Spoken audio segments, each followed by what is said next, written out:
Hi hello అందరు ఎలా ఉన్నారండి? బాగున్నారా? నేను మాధవి.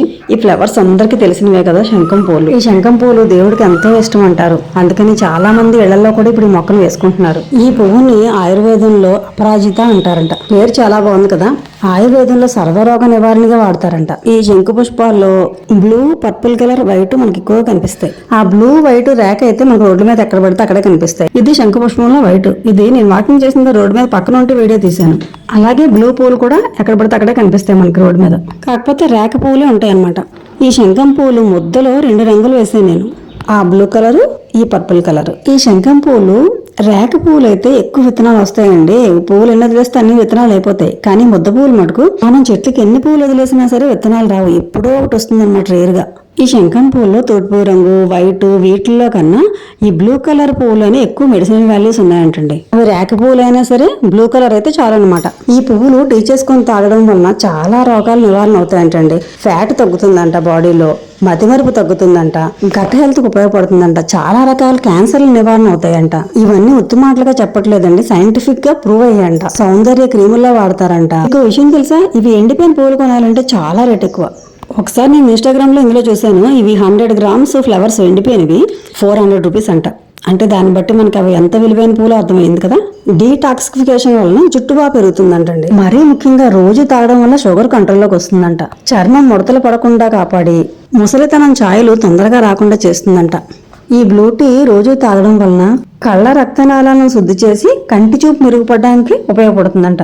అమ్మో, చెప్పుకుంటూ పోతే చాలా బెనిఫిట్స్ ఉన్నాయి. ఇది వరకు పాతింట్లో ఉన్నప్పుడు మీకు ఎంత ఉండేవాడు ఉండి కొంచెం మట్టి ఉండేది, అక్కడ కింద వేసాను. చాలా పై వరకు మేడ మీద వరకు పాకేసి చాలా పూలు పూసేది. ఇప్పుడు అంత ప్లేస్ లేదు. చిన్న బాల్కనీలో చిన్న కుండీలో పెట్టాను. నేను 2 మొక్కలు వేసేసాను. మళ్ళీ అంటే ఒకటి, ఇదొకటి. 2 వచ్చాయి, కానీ 2 పెద్ద కుండీలో వేసుకోవాలి. శంకు పుష్పం మొక్క కాదండి, పాదు అనమాట. చక్కగా మన ఇంట్లోనే వేసుకున్నాం అనుకోండి, ఫ్రెష్ గా పువ్వులు 4-5 కోసుకొని ఒక కప్పు టీ కాసుకోవచ్చు. లేదా మనం దేవుడికి పెడతాం కదా, ఈ రోజు తీసేసి పక్కన ఒక పళ్ళెంలోనో పేపర్ మీద వేస్తే వారిపోయాక కూడా చేసుకోవచ్చు. అంటే డ్రై ఫ్లవర్స్ తో కూడా చేసిన బెనిఫిట్స్ ఏమి లాస్ అవ్వమన్నమాట. ఇవన్నీ పూర్వం నుంచి ఎప్పటి నుంచో ఉన్నా సరే మనం ఎవరూ పట్టించుకోలేదు. సోషల్ మీడియా వలన బాగా ప్రాచుర్యంలోకి వస్తున్నాయి. ప్రతి చిన్నదానికి ఇంగ్లీష్ మెడిసిన్ వేసుకోకుండా ఇలాంటివన్నీ వాడుతూ మన ఆరోగ్యాన్ని కాపాడుకుందాం. అంతేకాదు, వాకింగ్ కంపల్సరీగా చేయాలి. అలాగే ఫిజికల్ ఎక్సర్సైజ్ కూడా చేయాలి. ఇవి అప్పుడే కోసిన ఫ్రెష్ పువ్వులు, ఈ కొద్దిగా వాడిన పువ్వులు. అంటే ముందు రోజు దేవుడికి పెట్టి తీసేసిన పువ్వులు అనమాట. ఈ శంకు పుష్పాన్ని ఇంగ్లీష్ లో బటర్ఫ్లై పీ ఫ్లవర్ అంటారంట. ఇప్పుడు ఈ శంఖం పువ్వులతో టీ ఎలా తయారు చేయాలో చూద్దాం. ఒక కప్పు టీ కావాలనుకోండి, 5-6 పువ్వులు వేసుకోవచ్చు. నేను ఇక్కడ 2 కప్పులు నీళ్లు పెట్టాను. ఒక 10-15 వరకు పువ్వులు వేసాను, ఉన్నాయి కాబట్టి. అంతే. నీళ్లు బాగా బాయిల్ అయిన తర్వాత వెనకతల కాడ తీసేసి పువ్వులు అలా వేసేయడం, రేకలు తీసి ఆ వేసాక స్పూన్ పెట్టి కలిపేసి మూత పెట్టేసి ఒక్క 2 నిమిషాలు ఉంచామనుకోండి, బాగా మరిగిన నీళ్ళు కదా, ఆ రసం అంతా అందులో వేపి వాటర్ అంతా బ్లూ కలర్ లోకి వచ్చేస్తుంది అనమాట. ఇదిగో ఇలాగా. ఆ ఫ్లవర్స్ అన్ని పక్క తీసేసి ఆ బ్లూ టీ మనం తాగేయడమే. ఈ పువ్వులు కదా, పసర వాసన వస్తుందేమో, లేకపోతే చేదుగా ఉంటుందేమో, ఇలాంటివి ఏమి అనుకోవద్దు. ఏ వాసన గానీ ఎటువంటి టేస్ట్ గానీ ఉండదు. ఇప్పుడు ఈ బ్లూ టీని అలాగే తాగేవచ్చు. కొంచెం స్వీట్ గా కావాలంటే తేనె కలుపుకొని తాగొచ్చు. అయితే నేరుగా బ్లూ టీ అలా తాగేసి వేడివేడిగా తాగొచ్చు. కానీ తేనె కలుపుకోవాలంటే గోరువెచ్చడి దాంట్లోనే కలుపుకోవాలి. ఎందుకంటే వేడివేడి వేటిలో తేనె కలిపినా సరే స్లో పాయిజన్ అయిపోతుందంట. ఇప్పుడు ఈ బ్లూ టీ నీటి వంకాయ రంగులోకి ఎలా మారిందో చూద్దాం. శంకు పుష్పాలతో తయారు చేసిన బ్లూ టీలోకి కొద్దిగా నిమ్మరసం యాడ్ చేసాం అనుకోండి, మనం గుత్తి వంకాయ వండుకుంటాం కదా, నీటి వంకాయ అంటాం, ఆ కలర్ లోకి వచ్చేస్తుంది అనమాట. చూసారా, అలాగా కలర్ మారిపోతుంది. బ్లూ టీ కాస్త పర్పుల్ కలర్ లోకి మారిపోతుంది. ఈ టీని గోరువెచ్చగా తాగితే మంచి బెనిఫిట్స్ ఉంటాయి. మనం తేనె వేసుకుని తాగే వాటిలో మాత్రం చాలా జాగ్రత్తలు తీసుకోవాలండి.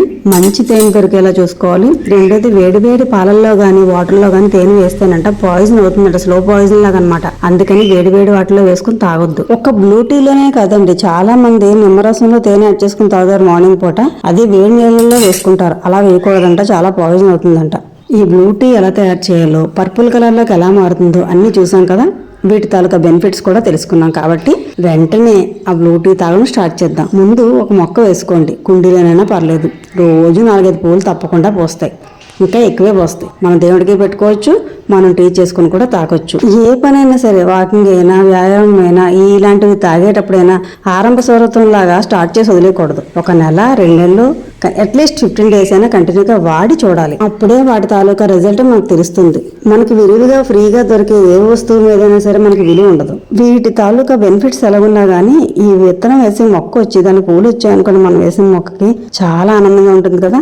అందరూ ట్రై చేయండి. మొక్కలు వేసుకుని పువ్వులు వచ్చిన తర్వాత చక్కగా టీలు చేసుకుని తాగండి. ఈ పువ్వులు దేవుడికి చాలా మంచిది. అలాగే ఎండిపోయిన పువ్వులతో కూడా మనం టీ చేసుకుని తాగొచ్చు. ఓకేనండి, ఈ వీడియో కనుక మీకు నచ్చినట్లయితే like, share and subscribe. Thank you.